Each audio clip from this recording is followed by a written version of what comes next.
Bom dia, boa tarde, boa noite, meus amigos. Hoje a gente tem aqui o prazer de entrevistar o candidato à presidência do Grêmio, Alberto Guerra. Seja muito bem-vindo, Guerra. Bom dia a todos. Satisfação é minha estar aqui com vocês para falar um pouquinho, de Grêmio, que é a nossa paixão que nos une aqui, né? Então, estou à disposição de vocês aí para esclarecer algumas dúvidas desse nosso projeto. Pessoal, essa entrevista aqui é uma entrevista feita em parceria pelos canais Entre Linhas Gremistas e Aqui é Grêmio, né? Eu e o Rodrigo somos integrantes do Entre Linhas Gremistas e o Léo Nascimento é o grande mentor do canal Aqui é Grêmio no YouTube, né? E a gente tem o prazer de receber o Alberto Guerra. Então vamos começar, acho que já, com as nossas perguntas para o candidato, para a gente não perder tempo, que é isso que o pessoal quer saber. Guerra, a gente quer sair um pouco hoje nessa entrevista das trivialidades que normalmente, os assuntos que vocês já falaram muito, que a gente já conhece, tá? Uma das pautas bem importantes de todos os candidatos, que todos colocam, é a questão do profissionalismo na gestão do clube, tá? Particularmente para nós, que já estamos vivendo o Grêmio há bastante tempo, meus cabelinhos brancos e todo mundo aí já passando aí dos 40, né? Eu, particularmente, me lembro de José Alberto Guerreiro falando em profissionalismo, depois até o Flávio Albino falou, Duda Crefe, Paulo Odoni, Fábio Koff, até mesmo Romildo Bolzan, e nós chegamos numa nova eleição com o assunto profissionalismo no Grêmio, né, em voga. E a pergunta para ti é a seguinte: por que esse profissionalismo, se há consenso entre todos os grupos políticos do Grêmio de que é necessário profissionalizar, por que isso não acontece e por que vai acontecer contigo? Vamos lá, primeiro, eu acho que quem primeiro falou em profissionalismo agora nessa campanha fomos nós, né? E depois que isso deu uma encorpada, a gente vê outras chapas também trazendo isso à tona, né? A gente, quando fala aqui em profissionalismo, a gente tem falado em aproximar em todas as áreas a ciência do clube, né? Seja ela no futebol, seja ela na área da saúde, seja ela até no marketing, existe uma ciência, né? Seja ela em todas as áreas. Eu concordo contigo que a questão do profissionalismo ela já vem sendo tratada desde quando inventaram lá a figura do executivo de futebol, né? Eu acho que foi um ato lá atrás, né, do clube passar a adotar isso, foi uma quebra de paradigma, né? Porque antigamente eram os dirigentes que se ocupavam com quase todas as questões do clube, e à medida que a gente foi, né, contratando profissionais, os dirigentes foram tendo menos poderes e com razão. Acho que nesse sentido avançou um pouco, mas acho também que ao longo desse tempo, às vezes a gente avança e às vezes a gente recua nessa profissionalização, tá? Então, o que eu tenho dito, se vocês me escutam em várias entrevistas? Primeiro, para mim, profissionalismo não é tu contratar um CEO ligado a um grupo político, tá? Não é contratar um conselheiro do clube, né? Para mim, um profissionalismo é contratar alguém de mercado.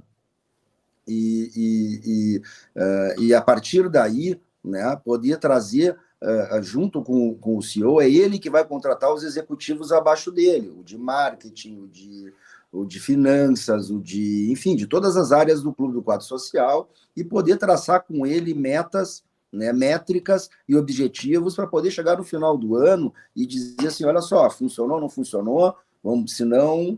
Que nem nós, eu não sei, né, se qualquer um já teve alguma experiência em trabalhar numa empresa, a gente tem cobranças saudáveis, né? E se não funciona, tem que caminhar, né? O que não acontece hoje no Grêmio, né? Hoje existe ali, eu costumo brincar, ele parece uma grande prefeitura, né?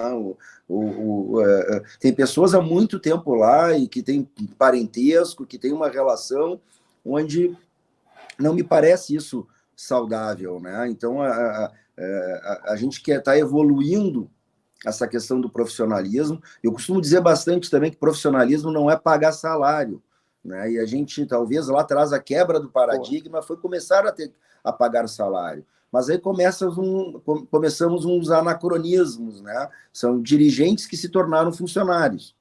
Aí, quanta gente o Grêmio tornou dirigente que entra por essa porta, que eu não acho uma porta mais correta de entrar. Me apresento num grupo político, me apresento como dirigente, eu entro lá e começo a pagar salário para mim mesmo. Não é. Eu acho que a gente tem que tirar o que é a paixão e o que é a razão. E o que é razão, que é o do profissional, ele tem que ser do mercado, né? E começa pelo CEO, começa os executivos abaixo dele, e também dentro do futebol, né? E dentro da área da saúde, que é uma parte bastante importante do nosso projeto, investindo e se aproximando da ciência em todos os setores, tendo mais cabeças pensantes aí dentro do vestiário para tomada de decisões e minimizar, né, as chances de erro numa contratação. E o que a gente quer com isso, a gente não vai conseguir fazer isso no D1, né, que é o dia 1, mas ao longo dos 3 anos, de que essas decisões do clube sejam tomadas por esses executivos, né, que hoje isso não acontece. Né? Hoje ela é tomada ainda, decisões importantes, inclusive de contratação, por dirigentes políticos, ou por esse que é uma mescla de dirigente político com o executivo. Né? Então, eu acho que a gente está querendo dar mais de um passo no caminho da profissionalização. Né? Eu costumo, como eu disse assim, ó, somente pagar salário não é profissionalismo. Eu trabalho para o Grêmio há 27 anos, né? Não cobro dentro da minha área, né? E não deixarei de ser profissional, ou não serei mais profissional se eu emitir uma nota no final. Né? Simplesmente, né? Eu que trabalho, vou dizer que eu cuido das marcas do Grêmio, eu sou um advogado na área de propriedade intelectual, e não vou ser mais ou menos profissional por mandar uma nota de débito no final do mês, cobrando serviços prestados. E o contrário disso também é verdadeiro. O fato de muitas vezes a gente pagar não significa que a pessoa tem uma postura profissional. Né? Então, o que a gente está querendo buscar com isso são profissionais de mercado, né, aplicando as regras de governança, de compliance, de que eles sejam cobrados de forma saudável e evitar ao máximo. Isso vocês podem me cobrar. Né?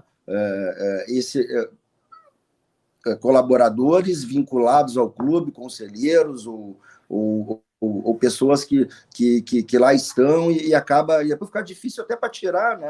Porque o fulano é amigo do ciclano, né? Afinal de por causa disso, por causa daquilo. Não, tem que ser uma estrutura extremamente profissional. Esse é o teu trabalho aqui, essas são tuas metas, o que a gente quer de ti é isso. Chega no final do ano, não fez, não cumpriu, por que não cumpriu? Se a gente está satisfeito com as respostas, ok, permanece, se não, vamos trocar. Beleza. Guerra, até a pergunta que eu tenho para fazer, ela tem um pouco de ligação com a primeira pergunta e a tua resposta, e é mais voltada à questão do futebol com o Renato, né? Que a gente sabe que a tua intenção e a intenção de vários outros candidatos é manter o Renato, especialmente nós conseguindo o nosso acesso à Série A, né? Mas na passagem anterior, a breve passagem agora do Renato desses 4 anos, se teve um diagnóstico, pelo menos externo, né? Nós torcedores tivemos um diagnóstico de que se colocou na figura do Renato uma figura de um Messias, um Salvador, que atrai um personalismo muito próprio, que é quase antagonista ao profissionalismo que se quer, né? Para dentro do clube. Como é que vai conciliar a manutenção, no caso, a manutenção do Renato como figura que ele é, e mesmo assim se manter uma estrutura profissional dentro do departamento de futebol? Olha só, primeiro, eu acho que com essa tua pergunta, a gente não está questionando o treinador Renato como capacidade técnica. Claro que não. Né? Porque senão a gente tem que lembrar 2010, tem que lembrar 2013, que ele foi vice-campeão brasileiro com um time extremamente limitado tecnicamente, e em 2016 e 2017 ele fez uma excelente campanha, e acho que ele cometeu alguns equívocos depois ali também, mas acho também, e costumo dizer isso, que a grande qualidade, o que muita gente vê como defeito, eu estou vendo como qualidade nele. O Renato, ele não se omite. Eu trabalhei com 6 treinadores que, em determinados momentos, diziam, está acontecendo isso, está acontecendo aquilo. Não é problema meu. Isso não é problema meu, isso é problema do ciclano, porque o vestiário é uma empresa com 70 pessoas, né? Então tem vários departamentos lá dentro, e que tudo deságua no campo, né? Então, e aí o treinador fica na dele ali nas 4 linhas, né? E eu costumo dizer que o problema técnico das 4 linhas, ele representa talvez 10% do problema do técnico, 90% está fora do campo. E o Renato, justamente por não ter tido essa profissionalização, pessoas qualificadas ao lado dele, ele se metia, ele não se omitia, que é o mais importante, né? E acabou, talvez até posterior a títulos importantes que ele conquistou como uma Libertadores, né? Isso ninguém está livre, nós vimos isso já de dirigentes também, de outros treinadores que acabam talvez achando que tudo que ele vai fazer vai dar certo, né? Claro que teve indicações de jogadores que não deram certo, mas que 80%, para não dizer mais, das pessoas concordaram na contratação naquele momento, né? E lembrando também que o Renato no Fluminense, lá antes de 2010, antes de ele vir para o Grêmio, ele foi campeão da Copa do Brasil e vice da Libertadores, ele trabalhou numa estrutura profissional, né? Ele tinha lá uma Seridian, ele tinha o Vinícius Eutrópio, ele trabalhou com o Rodrigo Caetano. Ele é o maior interessado em poder ter pessoas qualificadas ao lado dele, né? Então, assim, eu vejo nele também a possibilidade de a gente fazer essas modificações estruturais e respaldar, né? Porque se a gente pega qualquer treinador Zezinho das Couves aí, na terceira derrota, vocês mesmos vão dizer que o cara não dá, tem que tirar, porque é isso, porque é aquilo, né? E no futebol a paciência ela é pequena, ela é curta, né? E o Renato, talvez com a credibilidade que ele tem, acreditando no projeto que ele já conhece, né? Porque eu converso com ele desde 2010, né? Então já tive a oportunidade de conversar sobre o que eu penso de futebol para o Grêmio, né? De que ele pode sim ser esse agente, né, transformador junto com a direção, de dar o respaldo e de ajudar a deixar um legado, a construir um vestiário forte que ele possa se preocupar somente com as questões de campo. Esse vestiário forte, né, pegando a tua deixa já, faz parte também a questão do profissionalismo do departamento de futebol. Teria ideia, até uma pergunta que faz um outro torcedor mandou junto, teria uma ideia de quem seria esse vice de futebol ou esse executivo para trabalhar junto com ele e, ao mesmo tempo, analisando esse time que tem hoje, os reforços que poderiam ser, né? São perguntas assim de torcedores, tá, Guerra? Para a galera entender. Reforços para o time do que está tendo hoje. Que o Renato ficaria para o ano que vem? Quais são pontuais para essa equipe ser fortalecida baseado com quem pode sair? Claro, né? Como eu falei, o departamento de futebol profissionalizado, porque o Renato, por um certo momento, ele não teve isso, ele percebeu e acabou se metendo aonde as coisas começaram a degringolar com ele, né? A gente sabe que foi com ele. Não que o Grêmio cairia, vamos fugir disso, mas degringolar com ele. Assim, a gente está partindo do pressuposto, né, que o Renato fica, né? Eu fui perguntado, é óbvio que eu gosto do Renato como treinador, mas primeiro, né, a gente não pode. A gente está falando de futebol e nós tivemos um exemplo aí até no Coirmão, que praticamente anunciou um treinador antes e o treinador que estava lá ganhou 9 seguidas, né? Depois criou criou um problemaço interno para eles, assim. Então, assim, né, dentro de uma condição normal de temperatura e pressão, como se diz, eu não vejo nenhum problema, pelo contrário, só vejo qualidades de ficar com o Renato. Agora, se perder 9 seguidas, né, nem ele vai querer ficar, né, por exemplo, se não me acertar financeiramente com ele, né, isso tudo são coisas que podem acontecer, né. A partir daí também a gente tem que pensar, e já temos alguns nomes, sim, né? A gente está criando 2 cargos aí no nosso projeto, né? O gerente de futebol e o coordenador técnico. Então teria, e contratando de novo um auxiliar permanente, porque o projeto tem que ser do clube, não do treinador. Isso que a gente bate, né? Então, assim, quando tu tens ali um executivo de futebol de ponta, quando tens um gerente de futebol, um coordenador e um auxiliar permanente da tua equipe, tu tem ali um vestiário que, independente do treinador que estiver ali, as coisas vão continuar andando. O projeto é do clube, não é do treinador, né? E hoje a gente não tem essas figuras, né? Hoje o Grêmio ali está céfalo. Quem foi o treinador, o auxiliar da comissão permanente que passou para o Renato as condições dos jogadores atual do elenco? Não tem essa figura. Quem treinou foi o Cezinha, que veio da transição, né? Então, a gente já tem, assim, alguns nomes contatados, né? Obviamente não dá para falar nesses, porque um está empregado, porque estão ainda estudando, porque ainda está muito longe de uma eleição para presidente, né? Eles podem modificar, eles podem receber ofertas melhores do que eles têm já agora nessa simples possibilidade que é de assumir, né? Então, quando a gente tiver toda essa equipe formada, pessoal, aí sim nós vamos avaliar também o elenco, né? Se eu estou trabalhando aqui, sustentando com vocês uma profissionalização, uma pluralidade de ideias, cabeças pensantes, eu não vou eu aqui sozinho, por mais que eu tenha minha opinião formada, dizer, esse jogador eu não quero, esse eu quero, esse eu não quero, eu estaria me contradizendo, né?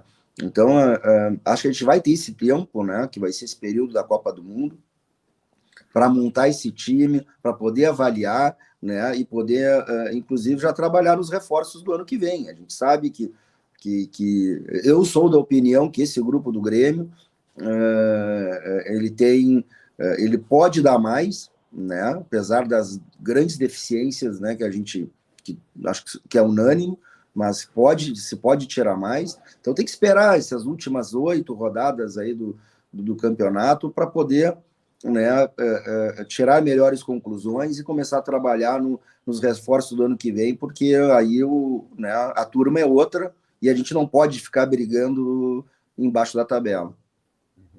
Guerra, eu vou seguir numa linha parecida, tá? Mas eu não estou falando necessariamente de reforços e dispensas, é mais de uma questão de administração de ambiente, tá? A torcida do Grêmio hoje tem um ranço muito grande com uma série de atletas, isso é notório, jogadores que são vaiados, né, alguma complicação assim, né. Uma tábula rasa poderia ser, dispensa todo mundo, mas a gente sabe que tem muitos entraves nisso daí, para além da questão financeira do custo de uma dispensa, né? Como, por exemplo, a própria administração do vestiário que tu colocou, porque os jogadores precisam se sentir acolhidos pela sua diretoria, protegidos, e vai muito além do dinheiro, né? E aí pode ocorrer alguma questão de ambiente que eu gostaria de saber de como é que tu te posiciona em relação a isso, né? Como trabalhar esse ambiente com a torcida, com a presença de muitos jogadores que têm um contrato ainda um pouco mais longo com o clube e que a torcida efetivamente tem um ranço muito grande, com essas questões orçamentárias e de proteção do vestiário? Primeiro, assim, isso que tu está chamando de ranço, né? Isso também é avaliado por todos nós profissionais da área, né? A gente sabe quando um atleta, vamos dizer assim, por melhor tecnicamente que ele poderia ter dado ao clube, não conseguiu, o ciclo dele, né, se fecha. Então, isso é avaliado. Agora, como tu bem colocastes, né, para poder dispensar alguém, existe uma multa contratual. Então, isso aí tu tem que sentar, olhar no olho, falar com o empresário, né, e dizer, olha, nós vamos ter que dar uma solução para isso, né, se essa for a decisão de determinado jogador, né. Agora, acontece também de ele dizer, não quero sair, bom, não quer sair, eu não tenho o que fazer se o atleta não quer sair, então é ele que vai sofrer as consequências, né? E a gente vai tentar minimizar, né? Aí tem uma área de comunicação, vai tentar né, e torcer que ele melhore, então, tecnicamente, né? Se é que é possível. Mas, em última análise, tudo isso tem que ser com muita conversa, com muita transparência, né?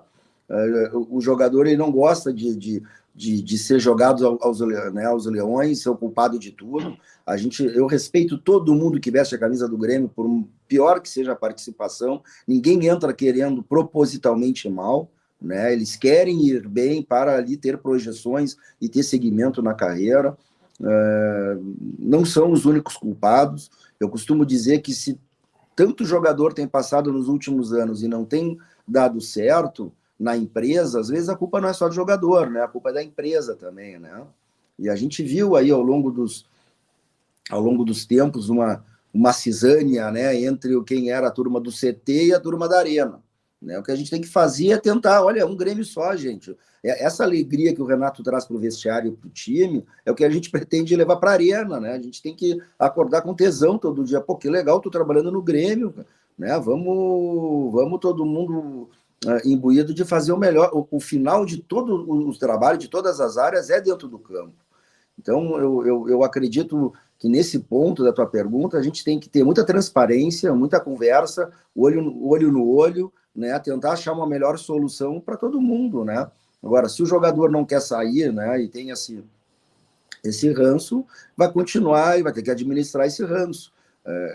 Qualquer entrada e saída de jogador tem que ter o ok de 3, inclusive, né? De quem libera, o próprio jogador, de quem recebe, né? Então,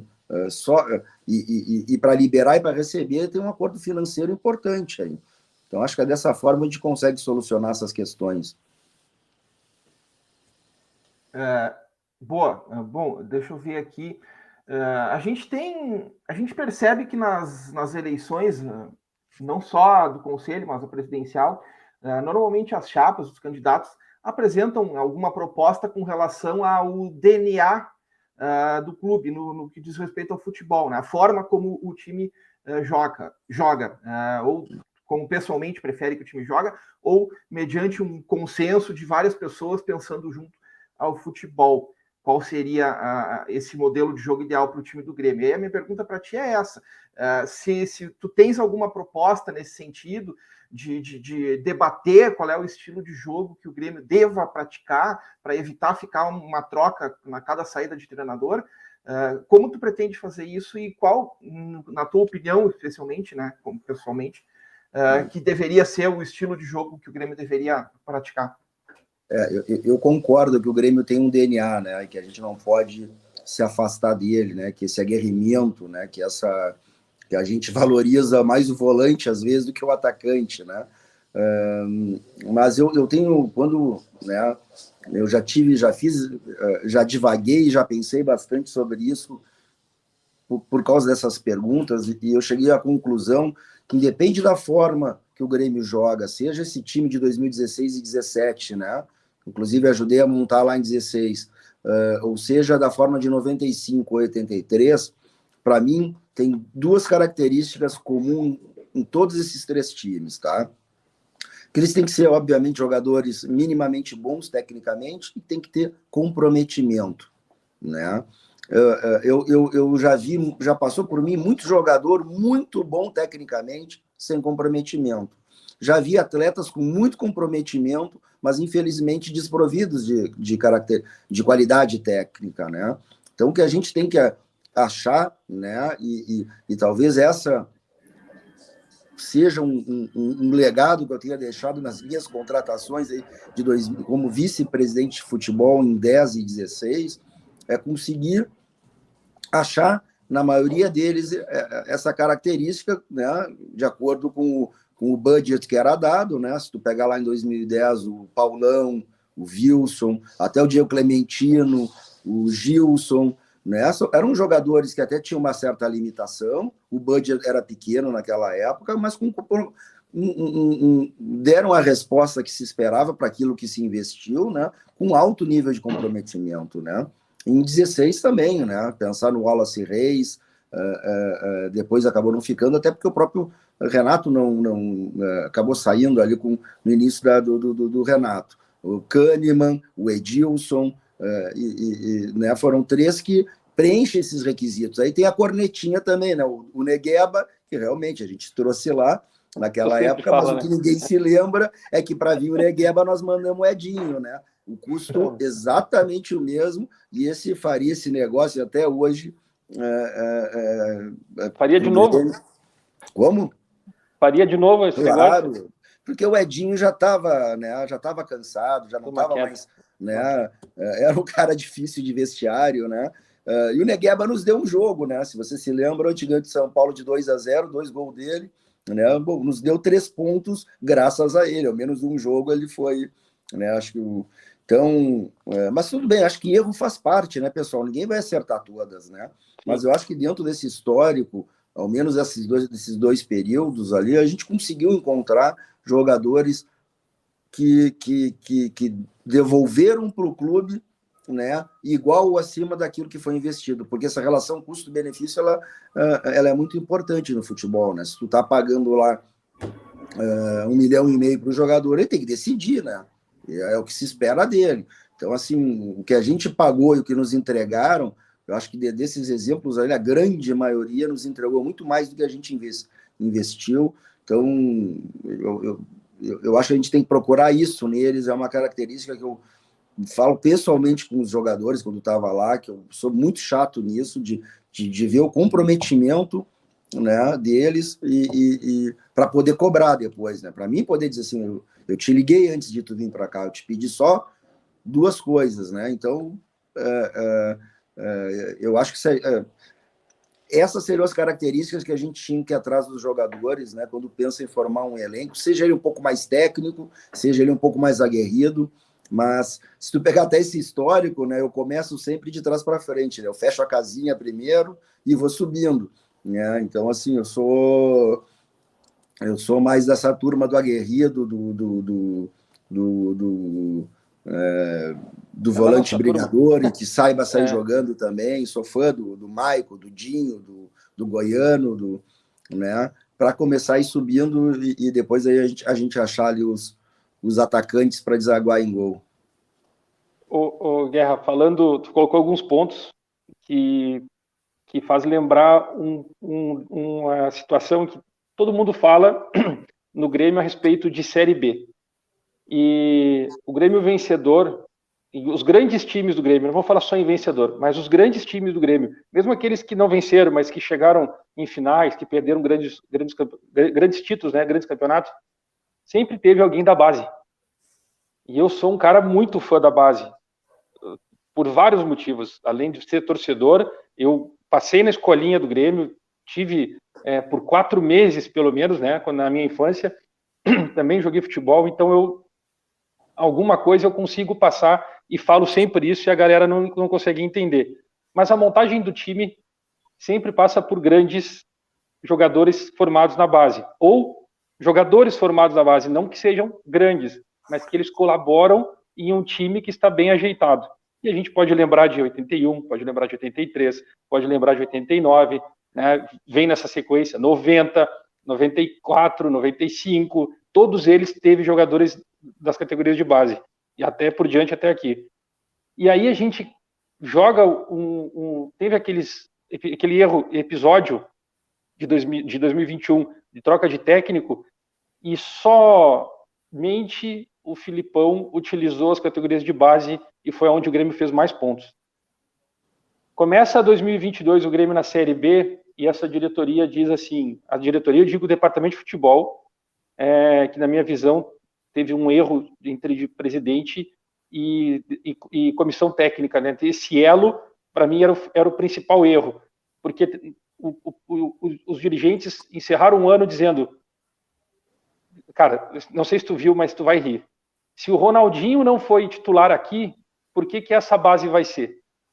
Isso tá no Grêmio, tá na Grêmio TV, essa entrevista.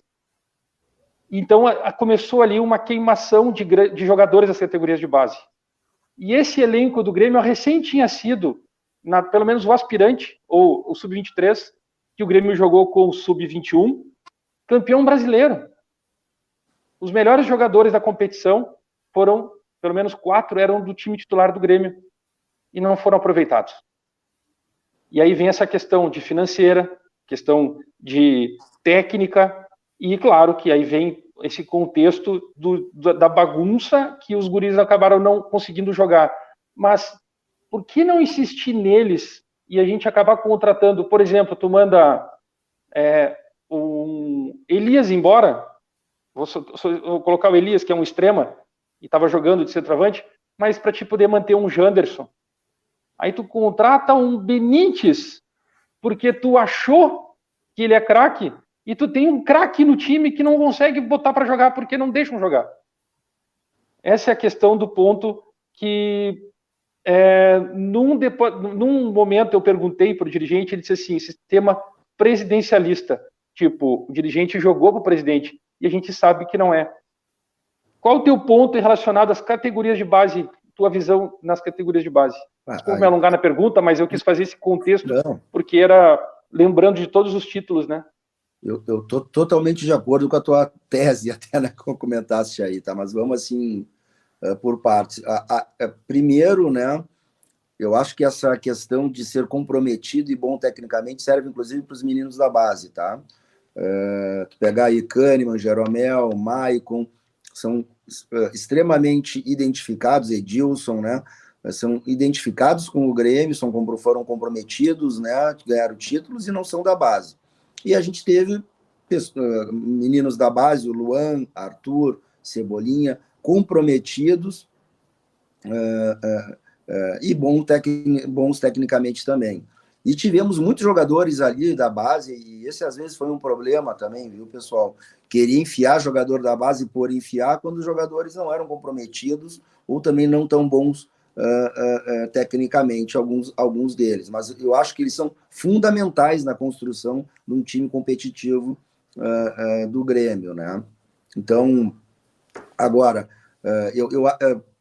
pelo que uma das razões que a própria direção fala, né, da queda do ano passado, é que talvez tenham enfiado muitos meninos da base num grupo, né, num grupo profissional. Isso eu escutei de lá também, né? Quando na verdade tinha que ser mais, ter um percentual um pouquinho, né? E aí acabaram eles tomando conta, uma gurizada que não tinha ganho nada, com umas unhas muito grandes, né? E aí se criaram alguns problemas que a gente sabe, né, o que aconteceu. Eu não entendi a dispensa do Elias. Viu? Nós temos 2 vitórias fora de casa e uma delas 1-0, gol de quem? Do Elias contra o Operário. Né? Eu também concordo que pelo valor que ele foi, né, e para onde foi, eu preferia muito mais ficar com ele do que com outros jogadores que nós temos ou contratamos, né? Eu realmente não entendi. Mas algumas coisas podem se explicar ali no futuro, né? Ver para qual foi o grupo que foi, quem foi que comprou, quem foi que tem a opção. E acho que o futuro vai nos explicar essa negociação do Elias, sim, né? Mas eu realmente até dizia para os meus amigos assim, pô, o Grêmio está na segunda, está todo o tempo aqui na zona de rebaixamento e está dispensando jogador. O Léo Chu, Ricardinho, o Churin, né, agora o Eli. Assim, não que, obviamente, não são craques de bola, mas quem é que vai nos tirar da zona do rebaixamento? Né? Começam a dispensar o Michael, dispensaram. Então, assim, acho que faltam alguns critérios mesmo, concordo contigo, e por isso a profissionalização no futebol, o projeto do clube, que essas pessoas permaneçam lá por muito tempo. Né? O Benítez nos foi oferecido há 2-3 anos atrás, quando estava no Vasco ainda, e nós dissemos de jeito nenhum, não tem a menor condição de jogar no Grêmio. 2 anos depois ele vem como craque, né? Então, isso que não pode, né? O Grêmio ficar dependente do dirigente, do Guerra, do fulano, do ciclano, que cada um que vai lá acha alguma coisa. Né? No meu trabalho como dirigente, né, o que a gente pretende com isso é deixar uma estrutura minimamente organizada lá para carregar esse histórico, né? E que o dirigente político, claro que ele tem... ele vai ser importante, ele pode ter até um poder de veto, né? Mas no profissionalismo, quem tem que tomar essas decisões são os executivos. E no final do ano, se avaliar eles, olha só, cara, tu contratou mal, não foi legal, tchau, trazer outro. Ou então não, né? Se pesa todas essas métricas que a gente vai dar, todas as metas, né, que a gente quer para esses profissionais, e não ficar dependente do que eu acho, do que o fulano acha, do que o ciclano acha, né? Até fico referiu aí do que disse lá na Grêmio TV, né? Eu acho que isso está um pouco fora de contexto, às vezes, talvez da pressão, né? Talvez, mas obviamente foi não tem nenhum infeliz, cabimento. Foi infeliz, né? Foi muito infeliz. O contexto é exatamente diferente. Enfim, mas assim, é por isso que a gente acredita na profissionalização, é por isso que a gente precisa rechear o vestiário, né? E com todo respeito, vamos ver o co-irmão, né? Qualquer problema técnico de vestiário que acontece, eles têm o Mano Menezes e o Sidney Lobo, tem Paulo Autuori e o William Thomas, e tem o Julinho Camargo, que tem muita experiência como treinador também, já, né? Então eles têm 5, e podia até colocar ali o Marquinhos, o treinador de goleiro também. 6 pessoas, assim, nem falei no preparador físico aqui, né? Qualquer problema de vestiário, eles se conversam, 6 caras, 7 caras extremamente experientes, não é à toa que o Inter melhorou depois dessas decisões, né? Não é só sorte, até as contratações, tudo. E o Grêmio? Com quem que o Roger conversava quando tinha um problema de dentro do campo? Só com a equipe dele. Guerra, com o auxiliar dele, com o Roberto, desculpa, com o Roberto, beleza, é um menino, mas ainda, né, começo de carreira, o James também, que é muito bom cara, mas que talvez não tenha nem a experiência do Julinho Camargo ainda, entende? A gente precisa rechear de cabeças pensantes boas, vinculadas com o clube, que conheçam o DNA do clube, para minimizar essas chances de erro. Mas, obviamente vão acontecer, né? Claro. Guerra, deixa eu insistir um pouquinho na questão da base, trazendo uma questão bem específica, que é a transição, tá? A transição do Grêmio, ela fez bastante sucesso, tanto em 2020 como em 2021, né? E se tu for ver, os meninos que fizeram sucesso, principalmente no final de 2020, não conseguiram encorpar um time de 2021 que tecnicamente não era muito qualificado, tanto que caiu, né? E os de 2021, campeões brasileiros de aspirantes, também não conseguiram ter uma presença tão significativa num time de 2022 que está na segunda divisão com bastantes dificuldades. Então a gente tem aquela ideia de que a transição foi criada para justamente fazer uma lapidação melhor dos nossos talentos da base e entregar eles mais prontos para a categoria profissional. E essa promessa, a princípio, nos parece de fora que não está conseguindo ser cumprida a contento. Eu queria saber quais são teus planos para a transição e como é que a gente pode ajustar essa questão. Assim, os planos, assim, de novo, eu até vou falar depois, aqui é minha opinião, tá? Mas, de novo, eu preciso me reunir com essa equipe que nós montarmos, né? Porque eu sei que isso é algo bastante polêmico, tem treinadores e dirigentes que acham que deveria acabar com com a transição. Eu acompanhei lá em 2016, quando, né, até conversando muito com o Roger era um cara que ajudou na montagem da transição, e a transição, como o próprio nome diz, né, primeiro, ela é do profissional, tá? Ela pertence no organograma ao departamento profissional, e não da base, como muitas vezes a gente escuta, tá?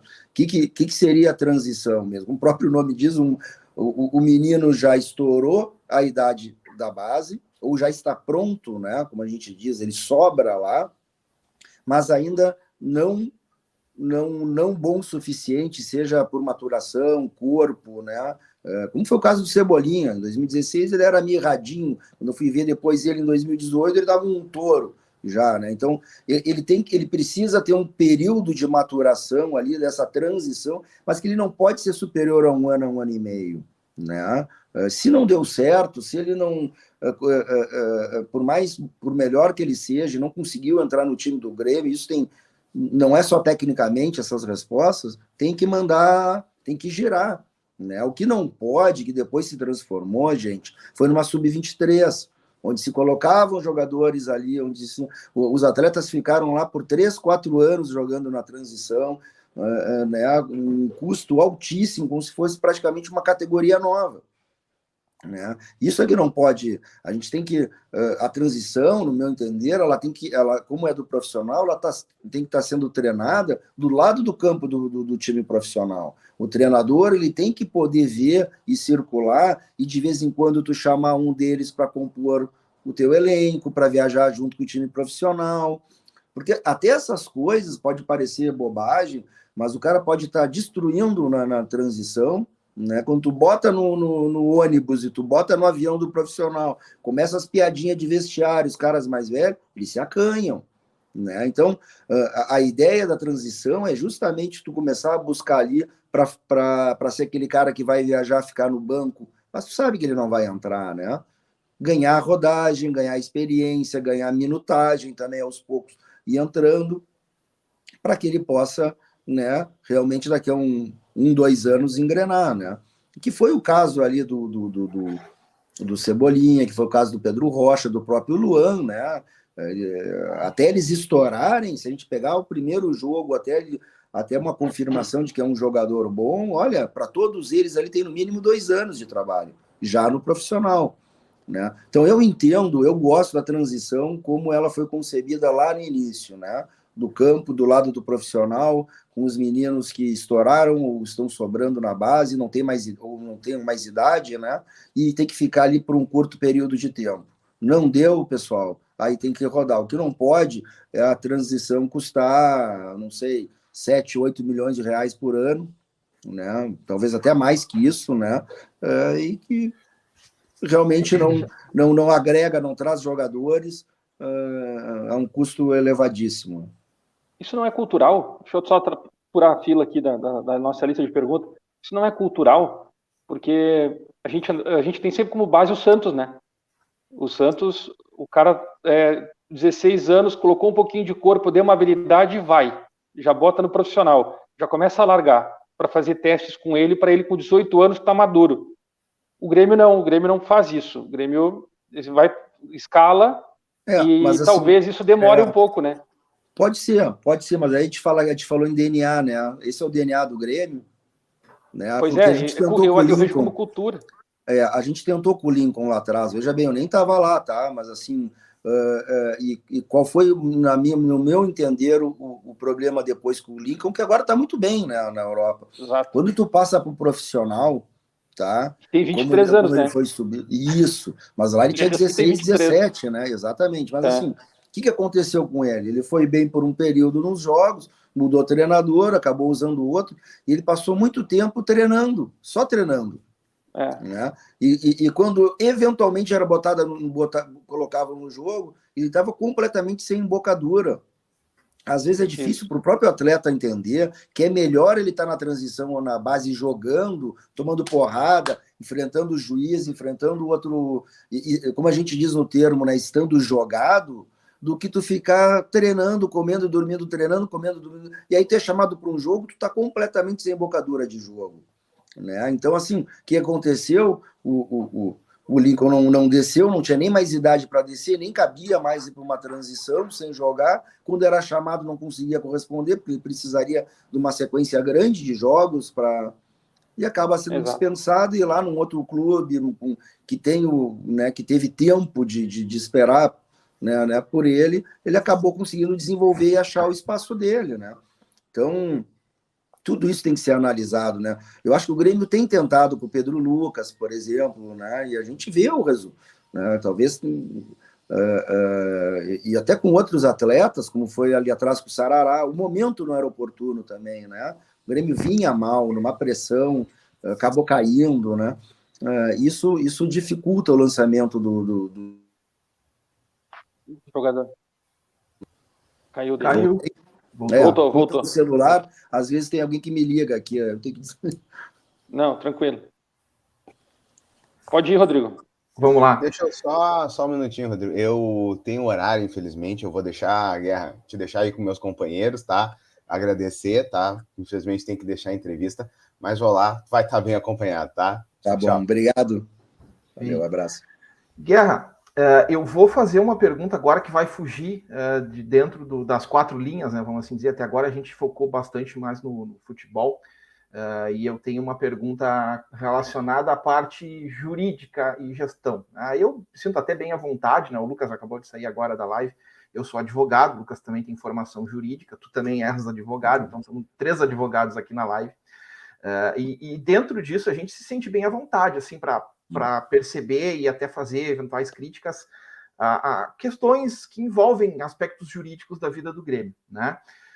E ultimamente não, já faz algum bom tempo, né? A gente vem sofrendo, o Grêmio como instituição e a própria torcida vem sofrendo com decisões absurdas, assim, no âmbito da justiça desportiva, da justiça do GCRIM e situações desse tipo, que nos fazem pensar o porquê que com o Grêmio a mão pesa demais, muitas vezes, né? Seja na justiça desportiva, seja no GCRIM.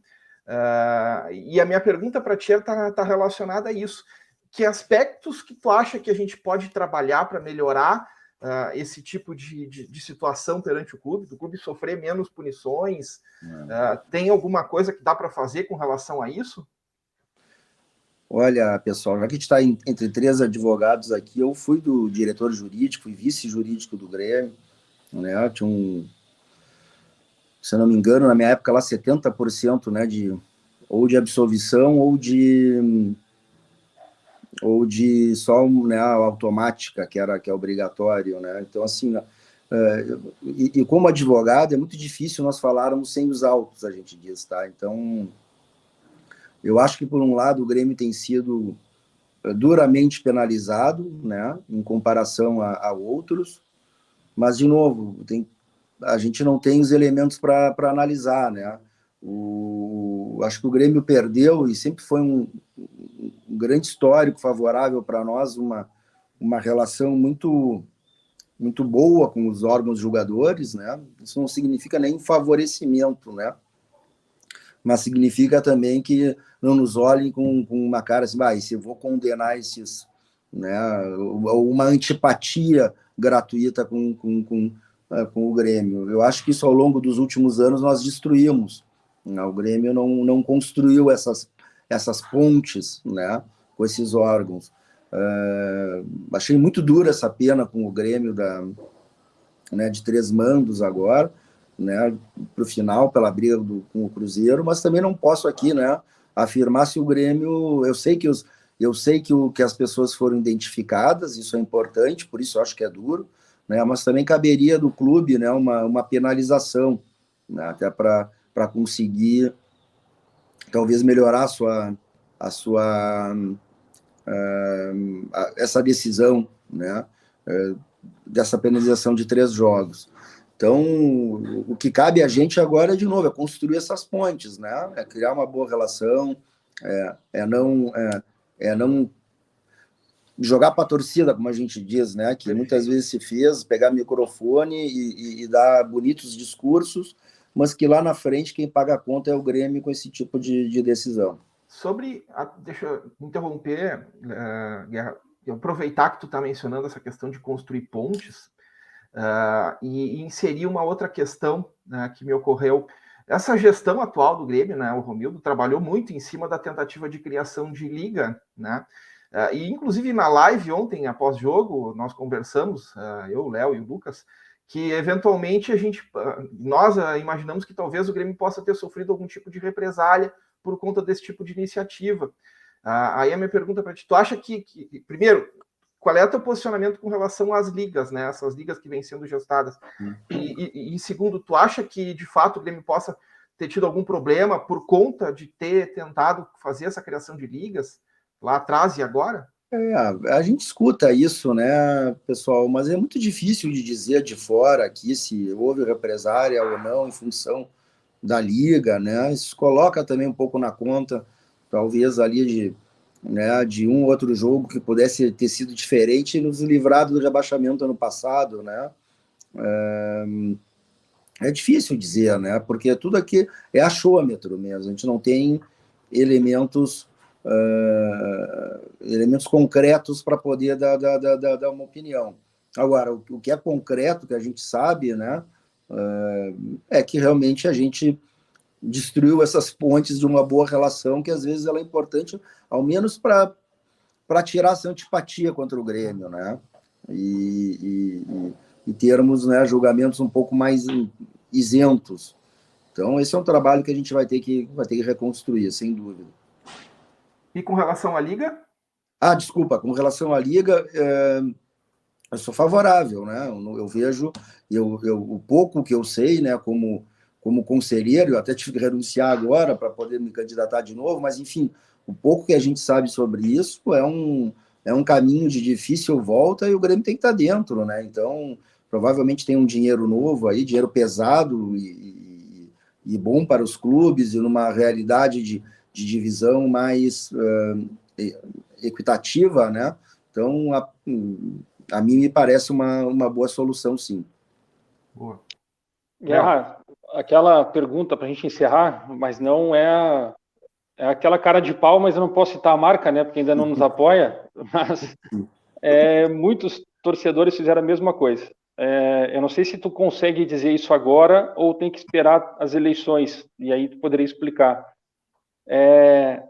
A montagem do conselho administrativo ou o grupo de pessoas que trabalharia contigo caso tu venha a ser eleito já está montado, já tem esses nomes, ainda vai ser analisado, e se tem algum nome que tu possa falar que já vem trabalhando nos bastidores e a galera ainda não sabe, tu consegue passar algo? O conselho de administração, né, que seriam os vice-presidentes, não tenho montado, eu tenho nomes na minha cabeça, não tenho nenhum conversado, e quando me convidaram para liderar, né, essa campanha, vamos dizer assim, esses 9 movimentos viram em mim a possibilidade de ser o presidente líder de todos eles. A única coisa que eu pedi foi dizer, olha só, o conselho de administração é meu, tá? Essa história de grupo ficar dando vice-presidentes, isso eu já vi na história que não funciona. Então, mas também é obviamente que eu vou nesses grupos para pegar algumas pessoas, né, que eu entendo que tem afinidade comigo, afinidade de pensamento, provavelmente eu irei neles, né? Mas também virão pessoas de fora, né? Pessoas com habilidades diversas para que a gente possa compor, né? E eles individualmente poderem me ajudar em todas as áreas importantes do clube. Tá? Então, assim, eu tenho ideia da maioria dos nomes, né? Mas ainda não conversei. Tem uma eleição para o conselho muito importante agora, e dependendo da eleição do conselho, né, as coisas vão ficar muito claras ali na frente, né? Então, aí já dá para começar a trabalhar nesses nomes, até porque entre a eleição do conselho e a eleição para presidente do clube, né, tem a eleição para presidente do conselho deliberativo, né? Então é muita eleição, gente. A última eleição no pátio para presidente do clube vai ser dia 12 de novembro. Nós estamos há 2 meses dela, praticamente, né? Então, 1 mês e meio. Então, a gente tem que ir com muita calma, né? Para poder, no momento certo, né? Poder falar de alguns nomes. A última surgiu agora. O que tu pensa sobre o futebol feminino? Que está todo mundo falando, né? Justamente por conta do nosso co-irmão que bateu uma final aí, o Corinthians está sendo o time que está despontando por conta do seu alto investimento, e isso repercute naquilo que tu falou sobre o profissionalismo também com isso, né?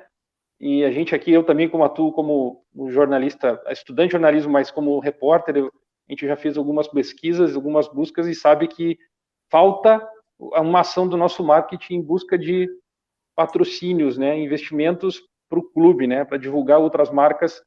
E eu sei que tem grandes marcas no Rio Grande do Sul que não foram buscadas, porque são empresários gremistas que jamais foram procurados pelo Grêmio. O que o futebol feminino, na tua visão, ele precisa existir, mas o que vem para o futuro para o feminino?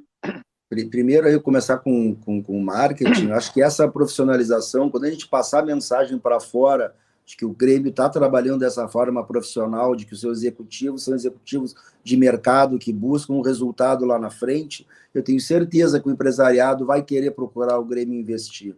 Hoje, se eu perguntasse para você se tivesse dinheiro sobrando, investiria na forma estruturada que está hoje?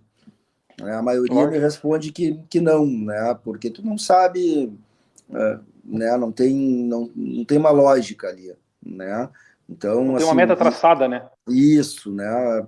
Parece uma confraria, para não dizer outra coisa, assim. Então, assim, quanto ao futebol feminino, tá? Eu acho que todo mundo que veste a camisa do Grêmio em competição, eu quero entrar para ganhar, cara. Não simplesmente para ter ali como se fosse uma obrigação. Eu confesso que eu não tenho os números de investimento do futebol feminino esse ano. Me falaram até que aumentou bastante. Mas a nossa ideia, inclusive tu falou também, a gente falou em marketing aqui, eu acho que o futebol feminino ele não pode estar no mesmo bolo do futebol masculino. O marketing é diferente, a estrutura é diferente, o público é diferente. Pode até ter uma parte que que se una, né, nessas duas circunferências, mas a busca tem que tratar de forma diferente, e quero investir sim para que o Grêmio seja protagonista e que esteja competindo por títulos, e não simplesmente por obrigação, né, que todos os times que jogam Série A ou Libertadores têm que ter futebol feminino. Joia. Encerramos, Léo. Bem? Encerramos. Te agradeço. Deu aí 55 minutos, né, apertadinho, mas agradeço mesmo. Valeu pela entrevista. A gente vai falar com outros também, né, outros presidentes, e depois, quando passar a cláusula da barreira lá, liberar, e tiver certo quem são os que vão vir para o pátio, né, como se fala, provavelmente a gente vai fazer uma outra de novo para afunilar aí a ideia. Tá joia?